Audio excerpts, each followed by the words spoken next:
to find a research gap in your domain. A easy guide for PhD scholars.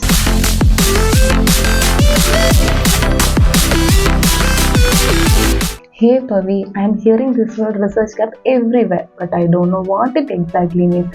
Can you explain it simply? Of course, Nandu, many students feel the same at the beginning, but don't worry, I will explain you step by step. Thank you, Pavi. What is a research gap? A research gap is something that is missing in the research world, like a topic or idea that nobody has studied it properly. So it's like an empty space that I can fill it with my research? Exactly. Maybe it's a topic that's studied in USA but not in India, or a problem that have improper solution. That's your chance. Okay, Pavi, got it. But why is it so important? Because your PhD should be real and original, right? If you do same thing like others, it may get rejected. But if you show a new angle or missing part, journals and guides will be impressed. Makes sense, but I should find something different. Okay, Pavi, but where can I find these research gaps? Start with reading latest research papers from last 5 to 7 years.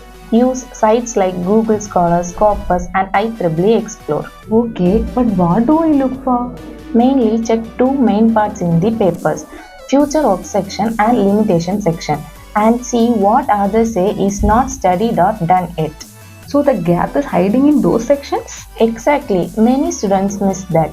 Once I find a possible gap, how do I know it's real? Here is how. Read 5 to 10 related papers. Check what they did and what they didn't. Take notes. Compare and see if the same thing is missing in all. So something is repeated or skipped in many papers, that's my gap? Absolutely, Nandu. That's your research gap. Can you give me some real examples? Sure, Nandu. For example, in computer science, most AI tools work in English. But what about other Indian languages? Also in management department, many papers study stress in IT jobs. But what about startups? And also in education department, online classes are studied in cities but not in rural areas. That's very helpful, Pavi. Now I see the patterns. Any mistakes I should be careful about? Yes, Nandu. Don't pick a topic just because it sounds fancy. Don't assume there is a gap. Don't ignore existing research. Always justify your gap with proper references. Honestly, Pavi, all this readings, analysis feels a bit heavy. Don't worry, that's where Kenfra helps.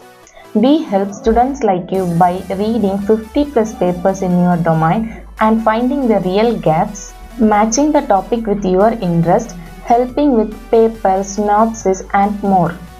That's such a relief. I should have come to Kenfra earlier. So Nandu, remember finding the research gap is the first and biggest step in the PhD.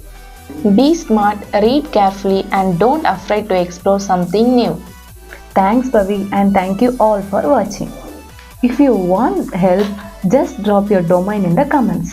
Kenfra will send you 2 real gap ideas for free.